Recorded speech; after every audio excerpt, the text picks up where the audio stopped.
Hello there, everyone, and welcome. Robert, if you'd like to begin, that's fantastic. Thank you. Okay, well, welcome everybody to the INTBAU Talks. I'm speaking from the UK, one of the joys of having Zoom, where it's the evening. We're very lucky. We have Melissa DelVecchio, who's an INTBAU practitioner. I'm sure you all know of her. She's an architect based in New York. She's a partner at Robert A.M Stern Architects. And she has a very wide range of work from institutional buildings, housing, libraries, classrooms, student centres, professional schools, elementary and secondary schools. I've known Missy for some time and actually got to know her very well over a number of years judging the Manzano Prize in Spain. And I've learnt to respect everything that Missy says and take it with great seriousness. So I hope you're all going to do the same. And this is going to be a very, very, very interesting talk. I've had a little preview, so I know it's going to be very interesting. We also have Professor Aimee Buccellato, who's also an associate professor at Notre Dame, graduate of Harvard University School of Design, partner of Buccellato Design, and engaged in practice and practice-based research at university. Those at university will know that. And following Missy's presentation, she's going to lead the questions and discussion. So please do comment on the chat facility as it goes along, and Amy will do her best to relay them to Missy. I mean, there won't be a huge amount of time, so Amy may have to be a little bit selective, but I think we're all going to be able to see one another's chat, so that will be interesting. So I'll now hand over to Melissa and look forward to it very much.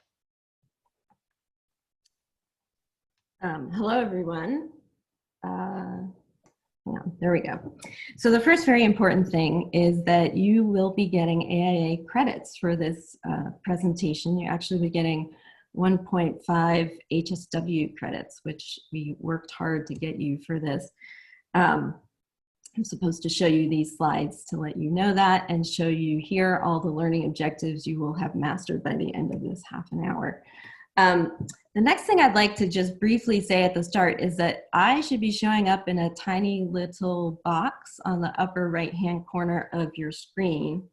That may conflict with some of the images I'm about to show. So if you could take that little box, you can drag it anywhere on your screen. If you drag it to the upper left or the lower right, it will not cover up what you're supposed to be seeing. So I'm very excited to be here today to show you our design for the Raclin Murphy Museum of Art at the University of Notre Dame. And I wanted to just start with a little bit of the mission statement. It's just an excerpt from the mission statement for the University Art Museum.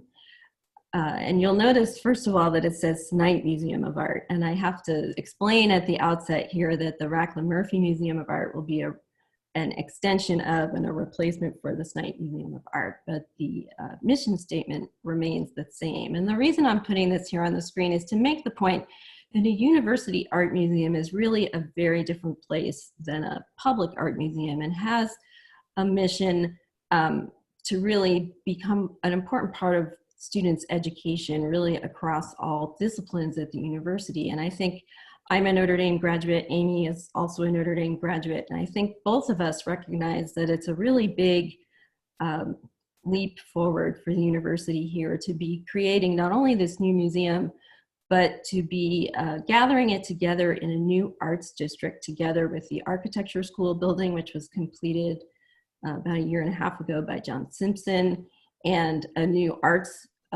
school building, which will be a companion to both the museum and the architecture school on the site. And this really privileges the arts in the Notre Dame education in a new way. It puts the arts front and center on the campus, which you'll see as I go through the slides. And it really speaks to the primacy of art in everyone's education at the school and the opportunities for these different departments to engage with one another, both within the arts and across the university. And also the importance of the art museum, not only to the community on campus, but also to the larger South Bend community, Northern Indiana community, and international community. Art museums are really where the community of universities and the larger community come together in a very special way. So not all of you know the Notre Dame campus, so I thought I would start out by just giving you a little history and orientation to the way the campus grew over time, where the Art Museum is located now, and where this new arts district will be located. The university started with its historic center in the mid-1800s, and many of you know the building on the upper right-hand corner, the main building with the golden dome, which is really the centerpiece of the campus, along with the basilica. And this was really the heart of the campus for some time, until the 1920s and the 1930s, when the university began to expand across the South Quadrangle, and a number of different architects were hired to execute buildings, for the most part, in the collegiate Gothic language. You can see here the South Dining Hall by Ralph Adams Cram, and one of the residence halls, Alumni Hall, by McGinnis and Walsh.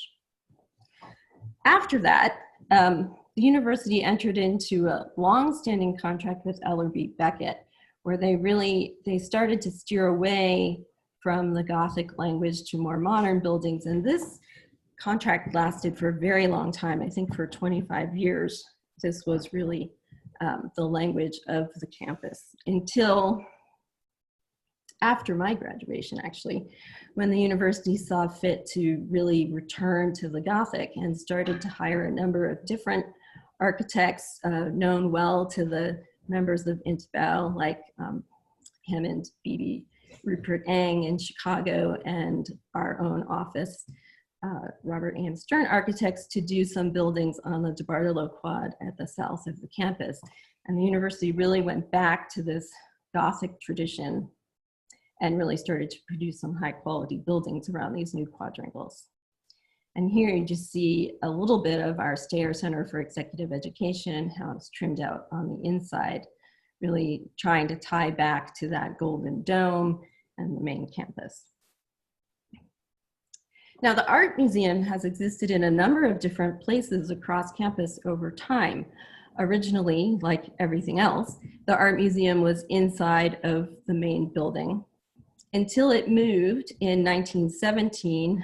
The old building, which housed the architecture school, which was one of the few classical buildings on the campus, which was originally the library, had the art galleries on the upper floors. And some of us who went to school there before it was renovated and renamed Bond Hall remember those old gallery spaces with skylit tall rooms with marble floors, which we enjoyed as studio space, but were originally actually part of the art gallery. Then the art gallery moved in the 70s and 80s and 60s, I think over a course of several renovations, moved to the location of the white dot that you see on the screen, which is right next to the stadium.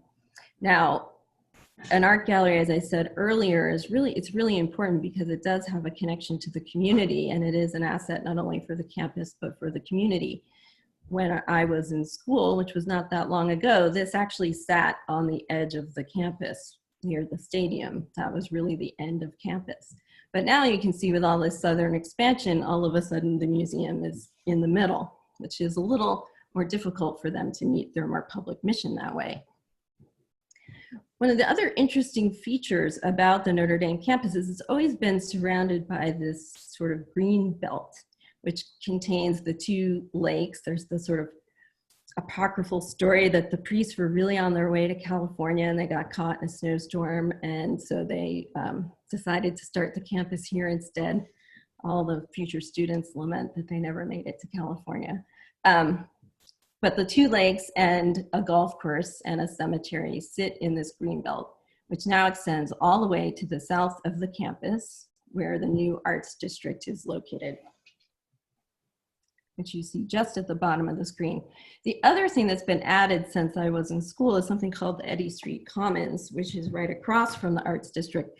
So although Notre Dame for many, many years really did not have a sort of college town around it, it really does now have a sort of commercial and residential area that operates as a college town.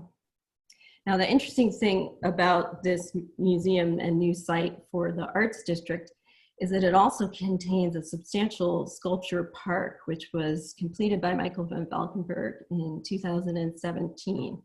And so this green belt really now terminates in this very naturalistic landscape, a bit uncommon compared to the more formal spaces around the rest of the Notre Dame campus, which contains a really wonderful collection of sculpture. And one of the great things about our site is that it really gives the opportunity for this museum, I think in contrast to many other public and university museums around the country, it gives them the opportunity to really have this indoor-outdoor experience where the sculpture park and the museum become one experience. The other interesting thing about the sculpture park is, I mentioned it was a naturalistic landscape. It also has a lot of topographical differentiation across the site, probably more than the entire state of northern Indiana. It's got quite a bit of grade change. It also happens to have a nice lake in the middle of it, which actually is the stormwater retention basin, handled rather artfully for most of the campus. So it does present some challenges to us in managing where these outlets are and how the water relates to the museum floor plate and expansion area. But at the same time, it offers the opportunity of beautiful views out to a water feature in the middle of the sculpture park. Although the museum is highly visible across the Irish Green and when approaching from the west, from the east, this topography actually creates a berm along the road so that when you're in the sculpture park, you really have the feeling of being enveloped in the landscape and the sculpture. And so our building is really nestled down inside of that space. I mentioned earlier the Eddy Street Commons, and so this also becomes, this now is the new front door to the university. So you can think of the Irish Green on the left as being a sort of formal front lawn, and the sculpture garden on the right as being a sort of informal backyard that relates to the art museum and the arts district. And you can see above the Walsh Family Hall, which is the architecture school, and the potential location of a future arts building, and then just north of our site. And you can also see the Bartolo Performing Arts Center. And all of these things together create the arts district. But in our particular instance, being right on the corner of the sculpture park, the site also has no back door. It's really highly visible from all sides. So this really was a building that had to be designed to relate to other buildings and landscapes all around it. We spent a lot of time thinking about how people would approach the site, whether they were coming as pedestrians from the campus, as pedestrians from the Eddy Street Commons, where there might be a drop-off. The most logical place for that was along Eddy Street, and how people would be approaching from parking. The main parking lot to be used for the museum in the future is the large parking lot that you see on the right, which is just to the south of the stadium, but there are also public parking places in the Eddy Street Commons. So we really knew people would be approaching from every possible direction. So we had to take advantage of ways that one might approach the museum, both from the sculpture park and also from Eddy Street and the Irish Green in both directions. Now, one of the first things that we did with the team at the Art Museum was to visit some different art museums, and then to help them understand the site and to help ourselves understand the site, really think about how these museums compared in terms of their scale when overlaid on our site. So this just shows an exercise of putting the current SNITE spaces onto the site. This is about half the area of the completed phase 1 and phase 2 Raclin Murphy Museum. So the existing SNITE is about 71,000 square feet. And the completed new museum in 2 phases will be almost double that. We also visited with them a number of different museums and looked together at a number of museums that had grown over time in 2 phases. We knew we had to think about how the current portion of the program would be accommodated on the site and look complete, but also think about how it would be added to in a future phase when we didn't know when that future phase would be. It could be 5 years from now, hopefully won't be 20 years from now, but there is going to be a period of time when the first phase stands alone And there is going to be a period of time when it has to coexist with its second phase, and these things have to connect logically. So we looked at the Isabella Stewart Gardner Museum with its Renzo Piano edition. We looked at the Harvard Art Museums, which we actually had the opportunity to visit together, which I think the group enjoyed very much, especially the courtyard in the middle as a sort of vertical connecting space. We didn't visit together, but we thought about the Frick, which grew over time in several different building campaigns, first as a house and then as a museum and library, and also has a sort of central organizing feature of an internal skylit courtyard. And we actually visited together the Yale Art Gallery and the Center for British Art at Yale. And the Yale Art Gallery especially had grown over several building campaigns, ending in Louis Kahn's edition in the 1960s. So we spent a lot of time with a company called World Cultural Resources, which is a museum planning firm, really proving out all the needs of the museum and thinking very carefully about how these two different phases would be organized and what they would contain. You can see here, based on this chart, that phase 1 and phase 2 are pretty similar in size, which maybe is a little unusual for a phased project. And you can see the different types of spaces that the building would contain. So it's not just galleries, which are what you see in yellow, but it's a lot of public education space for younger children, and also a lot of college education space where students can really get one-on-one or group interaction in a class format with original works of art, and that's what you see in blue.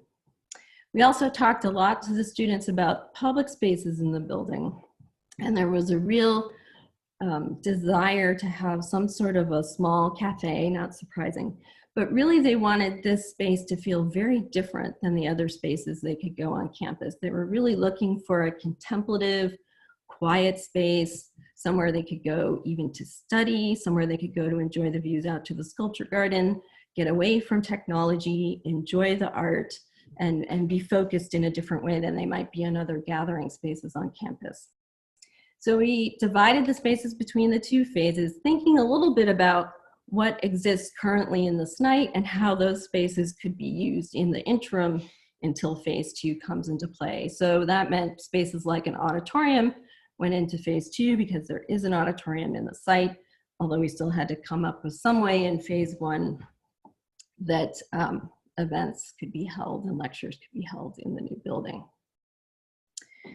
So we looked at, and you're not supposed to be able to really see any of these plans, we looked at a number of different options to play out the advantages and disadvantages of how the two phases could be organized on the site. And the site really suggested that the two phases be oriented in an east-west direction. Of course, there was the question of whether the west side comes first or the east side comes first, but we also explored some ways that the building might phase out over time in a north-south direction.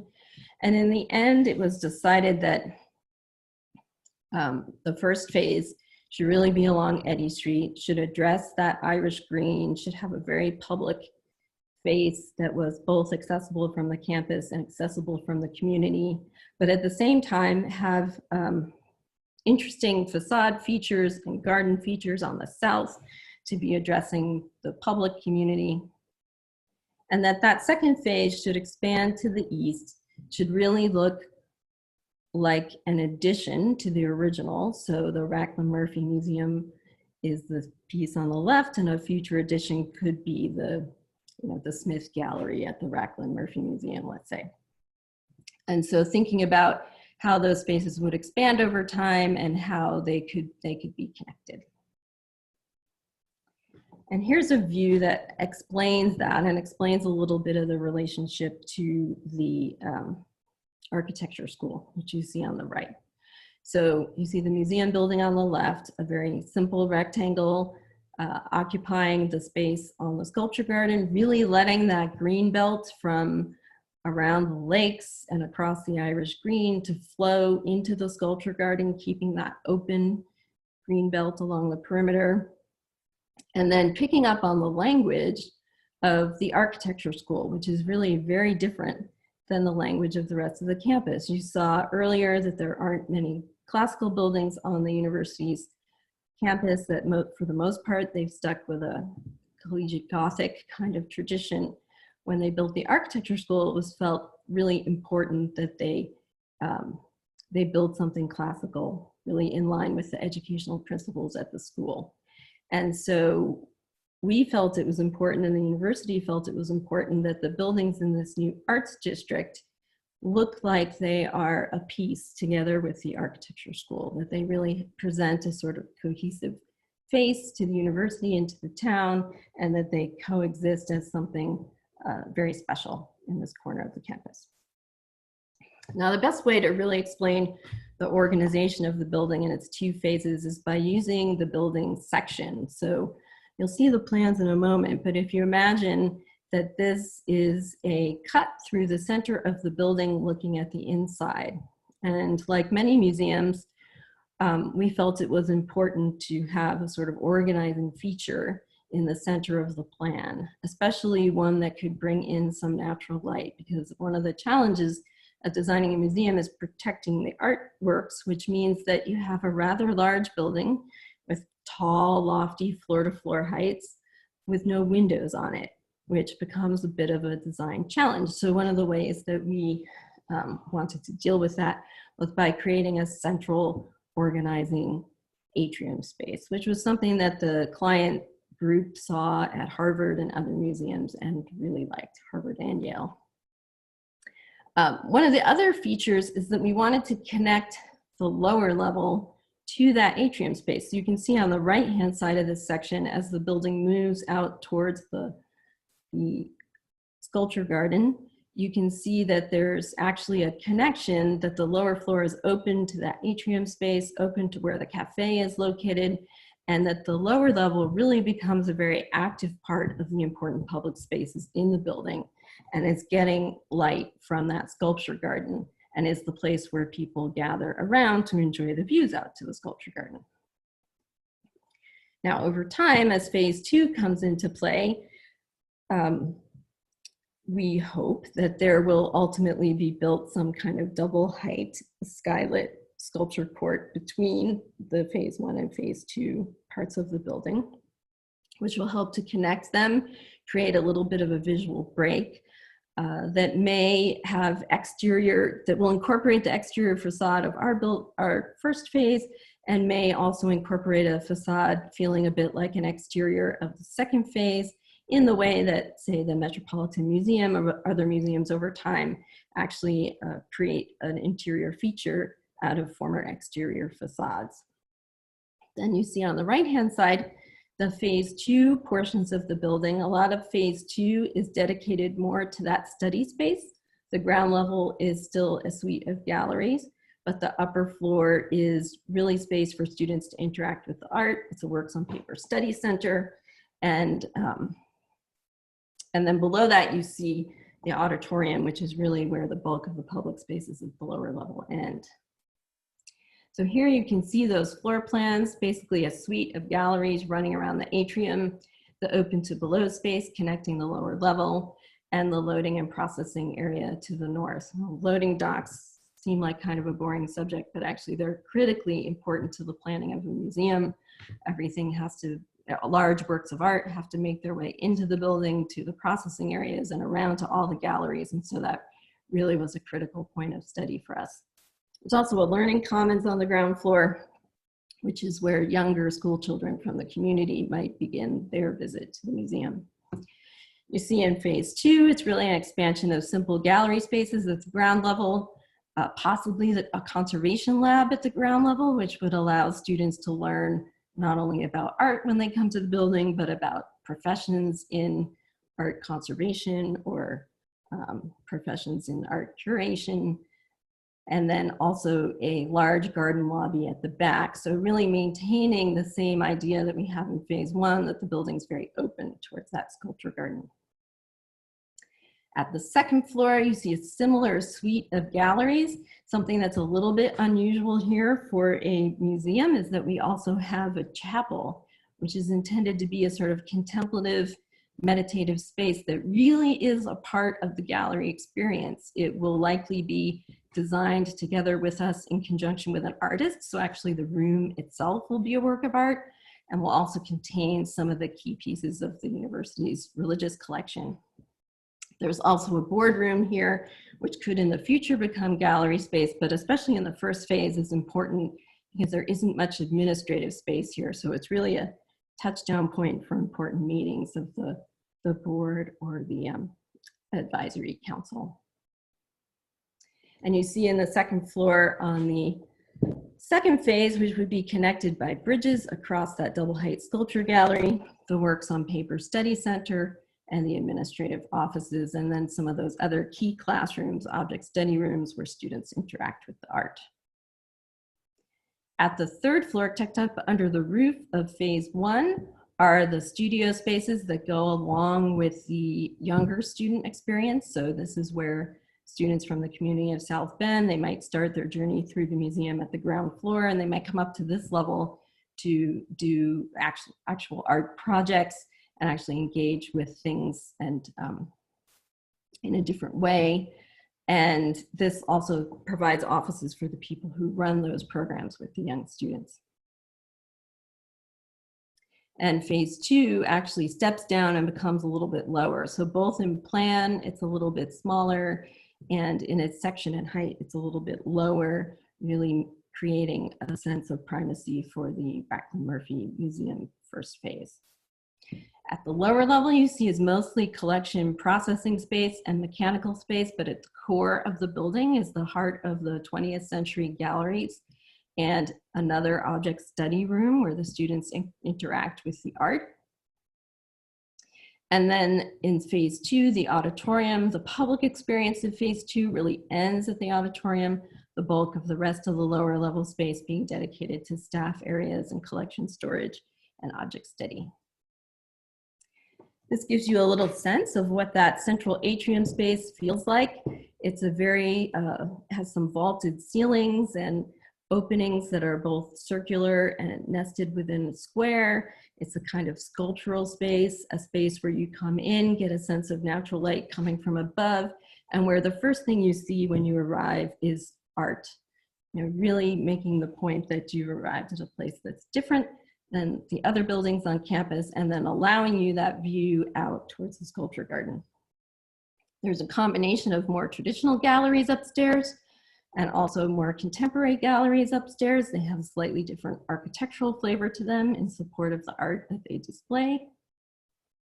And then we want to talk about the exterior a little bit. So we talked earlier about wanting, the university really wanting this arts district to be a more classical enclave.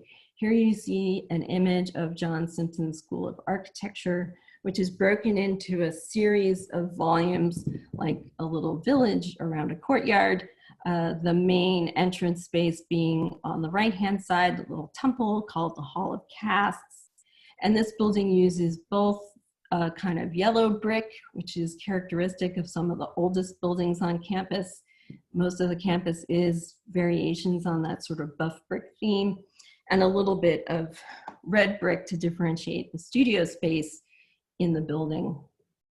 Although I would say you could have seen from the other picture that the bulk of it is really that buff brick.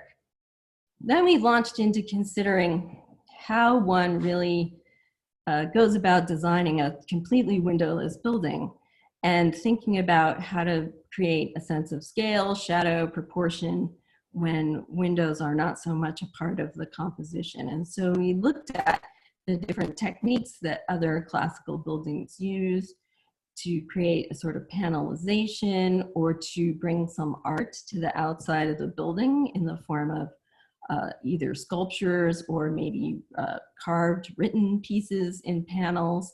And also thinking about the importance in this case of a central entrance feature, which is welcoming, but is also an opportunity to create a sense of depth and shade and shadow to really differentiate the facades. But also, we were sitting on the edge of a sculpture garden, and the university's constituents were very interested in having this building relate to the sculpture garden, having this be a classical building, but at the same time have some areas where there were large portions of the facade that were glass. And so we looked to the traditional orangerie building type as a way of having this classical building open up and be more glassy on the facade that faces the sculpture garden. You can see here that in the same way we studied multiple options for the plans of the building and the phasing of the building, we studied multiple options for the facades of the building, including some ideas about whether we could take advantage of that change in grade on the site, which turned out to not be so feasible. And so here you see our final elevations. This is the west side of the building facing Eddy Street. You see the main entrance, place for hanging banners that would advertise the shows, really the public front face, and some of those panels at the side starting to break up the facade and actually create some spaces for commissioned works of art or carved pieces. We spent a lot of time studying the proportions of these, making sure that we were keeping the building in line with the other buildings in the arts district. So you see here the architecture school building on the right. Gallery spaces have very high floor to floors, so our 2 floors of galleries are almost the same height as 3 floors in the architecture school, but the nice thing about that is that our cornice lines are quite similar. And then looking how other museums like the Freer by Charles Platt or the Morgan Library or the Bowdoin College Library, both by McKim, and White, use different elements to break up their scale, and making sure that when we were studying these pieces, we were looking at the proportions of them very carefully. You can see here how along the south elevation, the building would exist in its first phase as a sort of complete, perfect object, and then have the central sculpture court and the addition that houses the administrative offices and educational space on the right. You can see here on the east facade facing the sculpture garden, how the building opens up a bit in the center, has much more glass, picks up on some of those cues from the orangerie. You can also see that in the near term, the loading dock is on this facade, but it is sort of tucked in and concealed into the grading of the landscape. And then in the second phase, that loading dock really occupies a more central space in the overall complex, and the lower mass of the second phase building is what opens onto the sculpture garden. Here you see again that overall view, just to orient you. You're looking at the garden facade from the sculpture garden.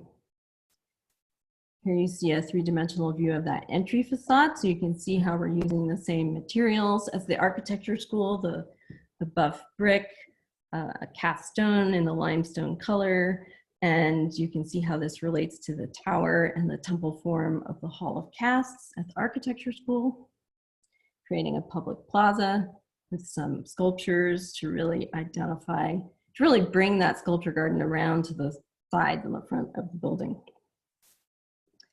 And then the rear facade, which creates a terrace and a place where the university can have events in the near term and also carry on that tradition when the second phase gets completed. That's it. Thank you very much.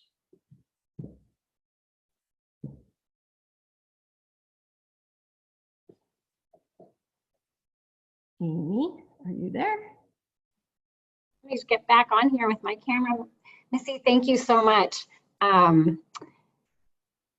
Thank you so much for this presentation. It was tremendous. You know, you were so generous with your description of the process, and it's really edifying. I think this is one of the best presentations of this kind that I've seen, and I just want to thank INTBAU for bringing this to us all, and for your time in describing this really tremendous new addition to Notre Dame's campus, you know, even while the design process is underway.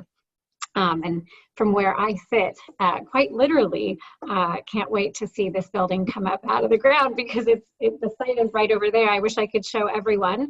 My view will be, I think, much enhanced by what you have envisioned for our campus.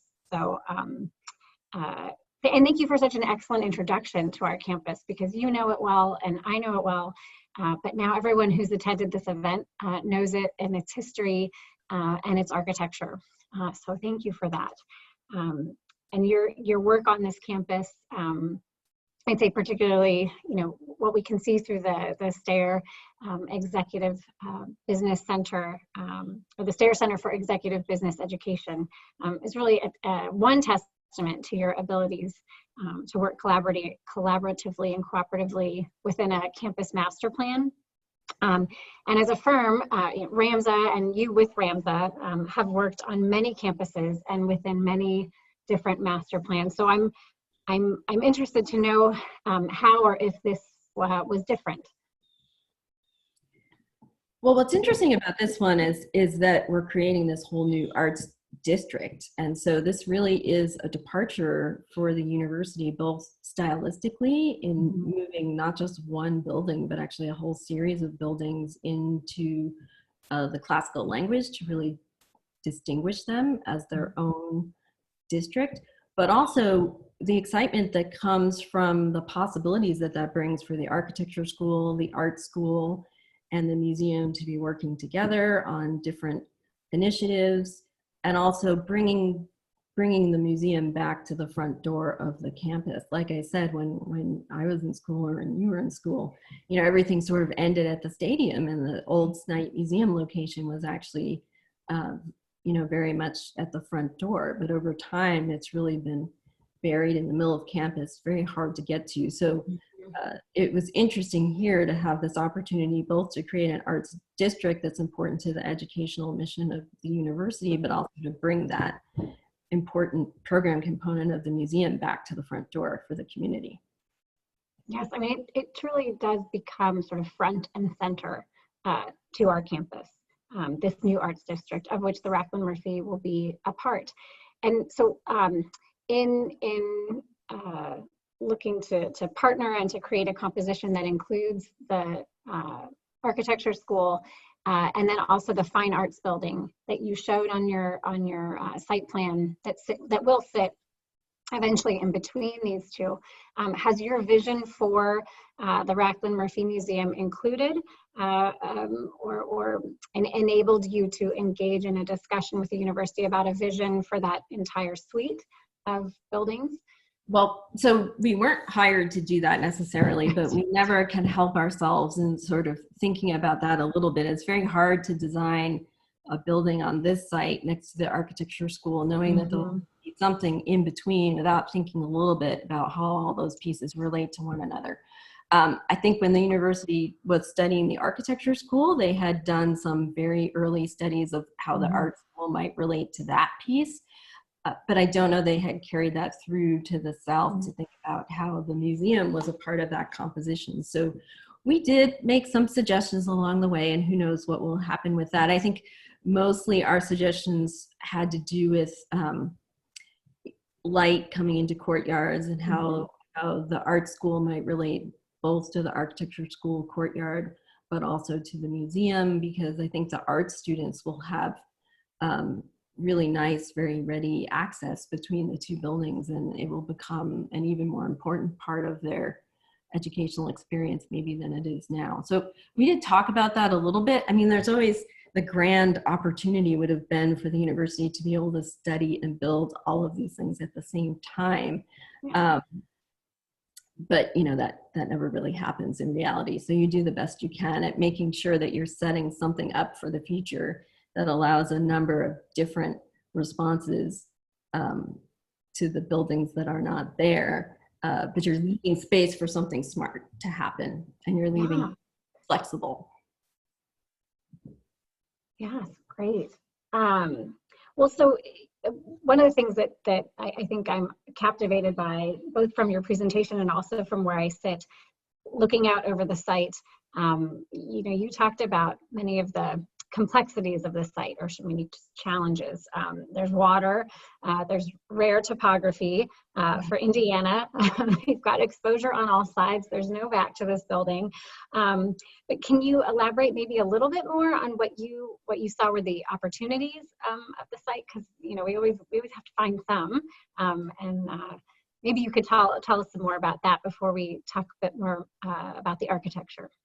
Well, each of those challenges is also an opportunity. I think the main one to me being that not many museums actually have the chance to bring together a really impressive collection of outdoor sculpture with a museum collection. I think lots of campuses have impressive collections of outdoor sculpture, like I'm thinking of Princeton, for instance, or the University of Nebraska, but they're sprinkled across the campus. And so this idea that we could sit on the edge of a sculpture park that really has its own unique identity as a landscape space by Michael van Valkenburg, and sort of bring together that outdoor experience with the indoor experience of seeing the art at the Raclin Murphy, I think is the primary opportunity of the site for the university and for the museum. Obviously, having a water feature to look out on is actually really nice. So as much as that brings some challenges that come along with it and things to think about in terms of the technical aspects of protecting art, it also brings with it something beautiful to look out onto. So I think each one of those challenges that you identified also brings with it an opportunity. The phasing, I think, makes it tricky too. I mean, it's a totally different thing to study, how half of a museum gets built in a way that really facilitates a second phase. A lot of museums that are built in multiple phases didn't necessarily predict that they would grow that way, but we knew that that's going to happen here, and so we had a plan for it. And that was tricky. That puts a lot of pressure on the first phase, which has to carry some of the infrastructure like the loading dock and the lobby that support the full size of the museum, but are really a component of that first phase. But at the same time, that means we get these really great public spaces in the really great atrium space in the middle, which can be used for events in the near term and be set up for lectures. And then in the later phase, when they get the auditorium, really takes on more of just a simple role as a public space, public gathering space. But this idea that we also could create something different for the students, I think, was really compelling to me. Some of us were a little bit surprised when, there was talk initially of a lot of technology interpreting the art or digital signage, and the students weren't so interested in that. They wanted this to be a place that they could put their technology away. They wanted it to be a place where they could enjoy the relationship to the landscape. The art museum does some interesting things even right now. They have, I think, yoga classes and study breaks inside the galleries. And so there was an idea that it would be nice for those things to continue and be enhanced by the new facility. Oh, I think absolutely. You see, I'm seeing a lot of questions coming through from attendees about precedents, and so maybe I'll combine some of those questions with my own.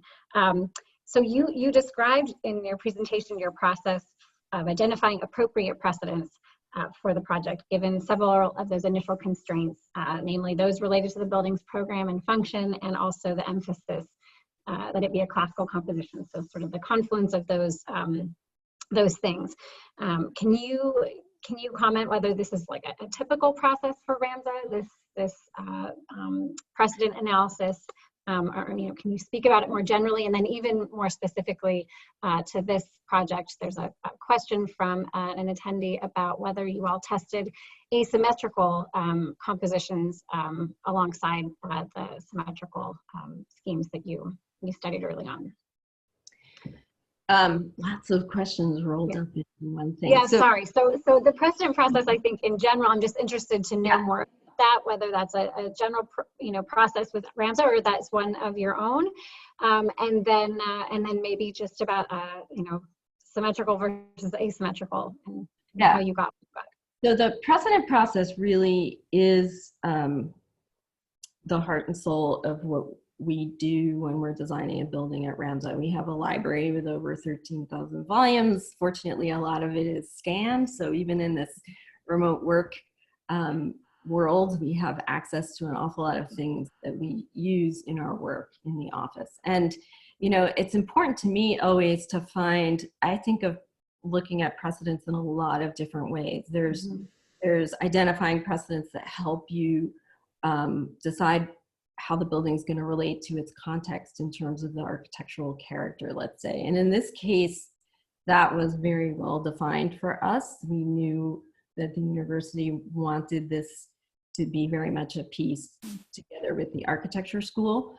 But really the process would be no different. I think if they hadn't known that, I think we would have looked at a couple of different approaches that made sense given the surrounding context, whether it be to contrast with that context or to blend with that context. We still would have approached the process of looking at precedents for the exterior in a similar way. But it's also important to look at precedents for the planning of the building. I mean, this isn't, you know, it's not a Palladian villa, and it's also it's not a museum from 1910 either. You know, it's a new modern museum, and so we have to look at museums historically, but we also looked at a lot of modern contemporary museums that were just built to see how they function, how people flow through them, how to create a kind of lofty central space that felt really special. And so in the end, you're bringing together all the components of, you know, a new modern building together with some of these ideas of classical planning that you're seeing in, and so you're looking at precedents, both historic ones and new ones, and you're trying to blend those things together and make sure that the space is really going to work for its current function. As far as asymmetrical, gosh, I almost want to go back to that first slide and see if we studied, I mean, a lot of the compositions that I mentioned earlier that we briefly studied, whether the phases should go from north to south on the site instead of west to east or east to west. And when they went from north to south on the site, just by nature of which direction entrances wanted to face, those tended to become slightly more asymmetrical compositions. But really, we felt like the museum should feel like, if the question is coming, let me think about this a little bit differently. If the question is coming from the idea of the architecture school looking like a little village, we didn't really think that that was an appropriate approach for a museum, that really a museum should be a sort of a single grand object that has some more of a civic presence and really feels on the exterior like it's very different from the other campus buildings around it. So even though we wanted to stay together with the idea of a classical composition, it did not make that much sense to us to treat this like a village in the same way that the architecture school did. I think partly that also has to do with the experience of flowing through galleries. You know, it tends to be that a lot of museums, whether they be historic or modern, tend to fall into a 9-square grid where you really get a kind of a nice loop. You don't get dead ends. You get a sort of nice circulation loop where people can make their way through all the galleries and then out. So that was part of it too. I think all those considerations came together in where we ended up. Yes, no, I mean, I think it seems to me from the scheme that you negotiated all of those things quite masterfully. And in some ways, I think when you see a building like this, which, you know, the renderings propose something which seems almost, you know, already here, that there's this inevitability almost to how you ended up where you are, that you know, the site told you many things about what the constraints would be, the sort of the shape, the entry, orientation, those kinds of things. And then your long history and experience in designing museums and understanding, you know, the sort of contemporary pressures on them, and led you to to precedents that seem to make only perfect sense, you know, in some ways to solving this problem. So I think it's a really lovely, again, presentation in walking us all through what your process is and sort of reinforcing how those decisions get made along the way, and what you end up with is something which we all think of as, well, but of course, you know, it seems so suitable. I have a question for you about the emphasis on the vertical connectivity throughout the building, or at least the emphasis on there being visibility throughout not just the gallery spaces, but vertically as well. I think your section showed that so well. And so that's emphasized certainly in phase one when the composition is a standalone, but then it's preserved and extended in phase two. And I was wondering if you could elaborate on that, whether that was something that was client driven, or if that comes from your, again, long experience developing and designing museums today. And then an attendee asked a question about natural light, and I think that may be something that was considered in this decision, but perhaps you could elaborate.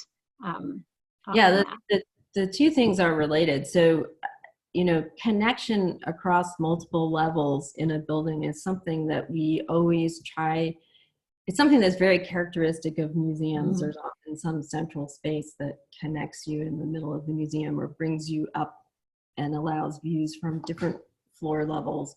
But it's also something that we typically try to incorporate into our academic buildings, because we feel like it makes the academic community in the building feel more connected to one another. I mean, there's all this focus nowadays on interdisciplinary study and bringing people together. And so we find that if you create these vertical spaces, if you give someone a nice stair when people are traveling just one or two floors, you know, if they're able-bodied, they will use the stairs, and these central spaces become a really important part of the experience. Of course, we always try to locate the elevators so that everyone's having the same experience driving in that multi-height space.